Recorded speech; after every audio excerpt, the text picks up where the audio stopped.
Y si te digo que seguramente nunca has probado el pan de verdad, ¿cómo te quedas?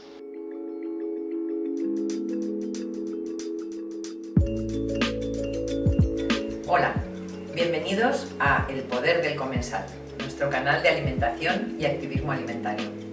Soy Esther y estoy convencida de que comiendo podemos cambiar el mundo. Hoy vamos a hablar del pan, ese gran desconocido.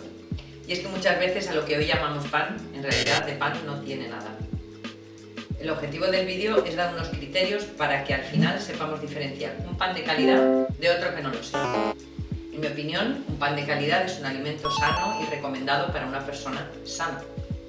Sin embargo, la mayoría de los panes que se comercializan son perjudiciales para la salud y no deberían ser consumidos. Pero antes de entrar en materia, vamos a hacer un poco de historia.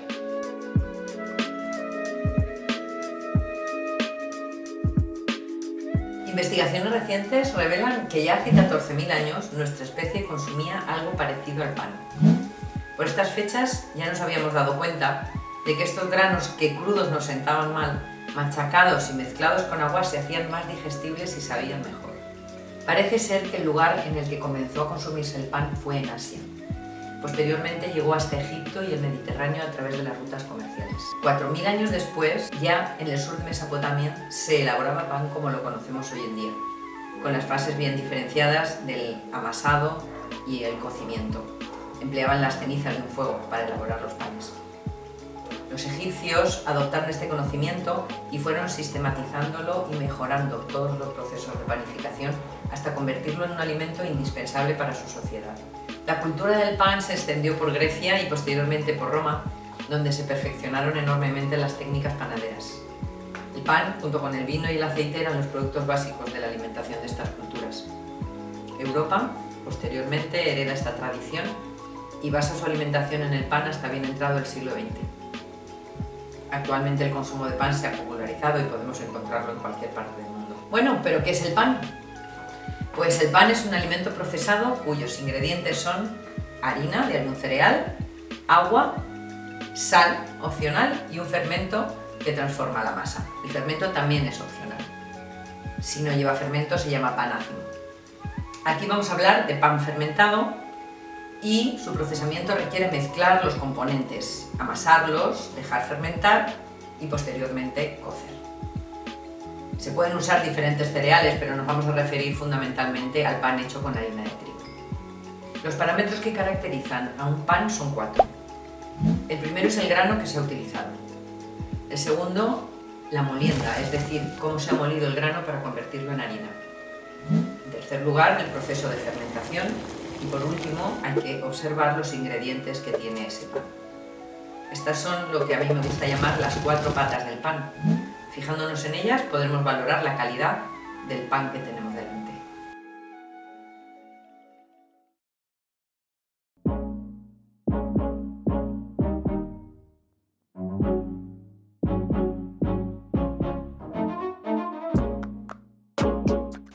Vamos a profundizar un poco en cada una de estas patas. La primera, el grano. Vamos a ver cómo son esos granos de trigo y qué nutrientes llevan. El grano está formado por una serie de capas. El salvado, que es la parte más externa, contiene fibra y vitaminas y minerales. Magnesio, potasio, sodio, hierro, calcio. Entre el salvado y el endospermo, que es la parte interna, hay una finísima capa de enzimas y pequeñas proteínas, llamadas albúminas y globulinas. Son fácilmente asimilables por el organismo, por lo tanto esta capa es muy interesante desde el punto de vista nutricional. Posteriormente encontramos el endospermo, que contiene el gluten, es una proteína muy grande y muy difícil de digerir.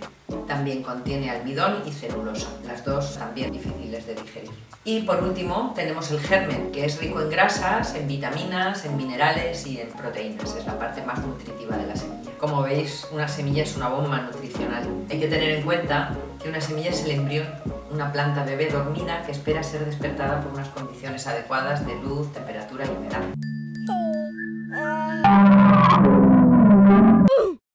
Puede dormir miles de años y cuando llegue el momento despertar. Esta plantita está rodeada de nutrientes que le servirán para desarrollarse hasta que sea capaz de fabricar ella sola su propia comida, en un proceso llamado germinación, que en otro vídeo hablaremos de él porque es muy interesante y muy complejo. Pero estos nutrientes no son biodisponibles, es decir, no están disponibles para ser asimilados directamente por los seres vivos. Para poder asimilarlos hace falta transformarlos, romperlos en trozos más pequeños o combinarlos de forma que nos sean útiles. Desgraciadamente, nuestro aparato digestivo no es capaz de hacer solo este proceso de transformación. Una de las formas que hemos ideado los humanos para poder aprovechar todos estos nutrientes es procesar los granos de trigo y a partir de ellos hacer pan. ¿Son todos los granos iguales? No. Para hacer un buen pan, lo primero que debemos tener es un buen grano. Es importante elegir variedades de trigo antiguas. Las modernas han mutado mucho y nuestro sistema digestivo no las puede procesar adecuadamente. Algunas variedades antiguas pues son el camut, la escanda, una llamada Aragón 03. Se están recuperando muchas especies antiguas. Y también es muy importante que la harina proceda de un trigo cultivado sin pesticidas ni abonos químicos, porque los restos de estas sustancias se acumulan en la cascarilla, en el salvado, contaminando la harina y sobre todo si es integral. El suelo en el que se ha cultivado le dará los nutrientes necesarios, por lo tanto, suelos agotados y contaminados no producirán buenos granos. Segunda pata, la harina. Una vez tenemos un buen grano, el siguiente paso es molerlo. La molienda debe ser cuidadosa para no destruir los nutrientes, son muy delicados. Por ejemplo, si se eleva la temperatura por encima de una cierta cantidad, se destruyen las enzimas y se degradan los ácidos grasos. La mejor molienda es la que se hace en molinos de piedra. Otro aspecto a tener en cuenta es el refinado de la harina. La harina debe ser integral, 100%. Refinar la harina es quitarle el salvado y el germen, con lo que nos hemos cargado la mayoría de los nutrientes. Hemos convertido un producto equilibrado y completo desde el punto de vista nutricional en un comestible lleno de calorías vacías. Pan blanco no es un producto saludable. Tercera pata, la fermentación. Pero no cualquier fermentación. La fermentación lenta con masa madre de cultivo. Esto requiere una pequeña explicación. Para poder transformar en asimilables los componentes del grano de trigo es necesario humedecer la harina y someterla a un lento proceso de transformación que se llama fermentación, dependiendo del tipo de pan hasta 24 horas. Este proceso lo llevan a cabo un conjunto de microorganismos presentes en la masa madre de cultivo, bacterias y levaduras. La masa madre es un cultivo con una gran concentración de microorganismos que acompañan de forma natural a los granos de trigo. Todo lo que hay en la naturaleza está habitado en un equilibrio perfecto por microorganismos, seres vivos microscópicos sin los que no existiría la vida en el planeta. Las personas estamos habitadas en la piel, en las mucosas, en el intestino, por millones de estos pequeños seres vivos. Y por supuesto los granos de trigo también. Algunos de estos microorganismos que pueblan los granos de trigo, que son las bacterias del ácido láctico y las levaduras, se encargan de fermentar la harina mezclada con el agua y hacer biodisponibles sus nutrientes. Las levaduras se encargan de descomponer el gluten en proteínas más pequeñas y aminoácidos de fácil digestión. Las bacterias del ácido láctico fragmentan los almidones para producir ácido láctico, aumentando así la acidez de la masa, degradan antinutrientes y reducen la glucosa que se obtiene en la degradación de los almidones. Con este fermento lento se consigue mejorar la digestibilidad, reducir la toxicidad, reducir también el índice glucémico, aumentar la vida útil del pan, incrementar la biodisponibilidad de vitaminas y minerales, objetivos que sin duda alguna se verán reflejados, por supuesto, en una mejora de las cualidades organolépticas relacionadas con el aroma, el olor y la textura de ese pan. Finalmente, la masa fermentada ya se hornea y se transforma en pan. Y vamos a por la cuarta pata, los ingredientes. Un buen pan solo necesita harina, agua, sal y masa madre de cultivo. Así que cuando vayáis a comprar, fijaros que no tenga nada más. Este es el pan que ha sido la base de la alimentación de nuestros antepasados durante milenios y que la mayoría de las personas de nuestro entorno no conocen. Por tanto, a la hora de comprar pan, nos tenemos que fijar en 4 cosas. En primer lugar, el grano, procedente de una variedad de trigo antiguo y cultivada con abonos orgánicos sin pesticidas, es decir, de cultivo ecológico, y además que sea completo, integral. Segundo, la molienda ha sido hecha a partir de granos enteros en molino de piedra y no se ha refinado la harina, es harina integral 100%. Tercera, la fermentación ha sido fermentado lentamente con masa madre de cultivo. Si pones solo masa madre hay que sospechar, porque quizás sea masa madre inactiva y esa no ha hecho bien la fermentación. Entonces, masa madre de cultivo. Y por último, nos tenemos que fijar en los ingredientes. Solamente tiene que haber harina, agua, masa madre de cultivo cultivo y sal. La ley solo obliga a poner los ingredientes. Las otras 3 patas hay que investigarlas, preguntando al productor o directamente en la tienda. En la medida en que nos vayamos acostumbrando a preguntar, nos convertiremos en consumidores activos, protagonistas de nuestra alimentación e iremos cambiando las reglas del mercado. Otra opción, que es para los más pro, es aprender a hacer el pan en casa. Es una opción que parece complicada, pero en realidad es muy fácil. ¿Y qué es lo que nos ofrece el mercado en cuestión de panes? Pues mayoritaria y lamentablemente la mayor parte del pan que se comercializa no tiene ninguna de estas patas. Podríamos decir que es un pan rastrero.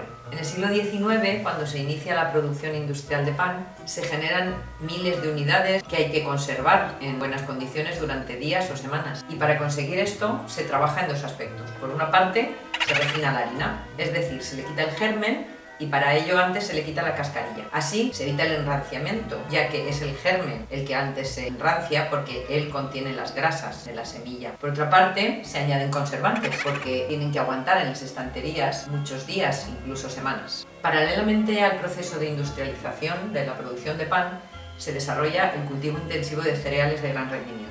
Son grandes extensiones de monocultivo que intensifican la producción a base de abonos químicos y pesticidas, procedentes ambos del petróleo, y con variedades híbridas imitadas de semillas. Para acelerar el proceso de fermentación, además de abaratar costes, se introducen nuevos fermentos producidos industrialmente, la típica levadura de cerveza. Con las levaduras industriales, lo que se hace en realidad es suprimir la parte láctica de la fermentación que realizaban los fermentos tradicionales y queda solo la fermentación alcohólica. Y claro, el producto obtenido cambia radicalmente. Por último, para poder controlar perfectamente el proceso de fabricación del pan industrial y obtener diversidad de productos finales como las hogazas, las baguettes, el pan de molde, se añaden los llamados mejorantes panarios, que agilizan mucho la fermentación, regulan la esponjosidad, imitan el olor del pan auténtico, lo blanquean, hacen más esponjosa la miga, abrillantan y endurecen la corteza. Estos productos, además, en la mayoría de los casos son tóxicos. Ya tenemos la harina industrial.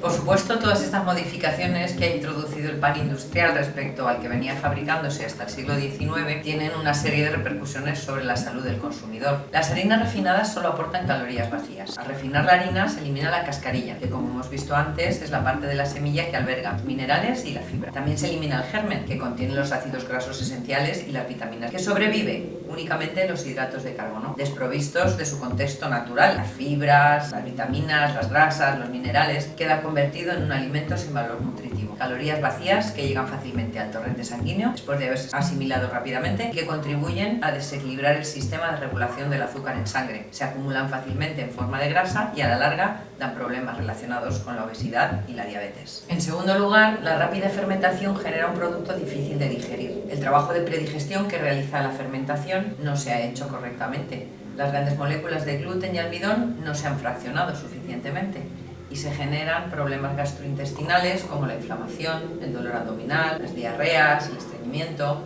intolerancias, alergias.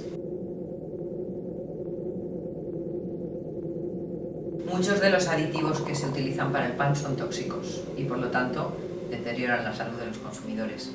Algunos son el E226, 227 y 228, los sulfitos, que se utilizan como conservantes y están considerados de alta toxicidad. En dosis bajas producen irritaciones en el tubo digestivo, inactivan la vitamina D, producen dolores de cabeza, alergias, irritación en los bronquios, asma y sorprendentemente la ley permite su uso.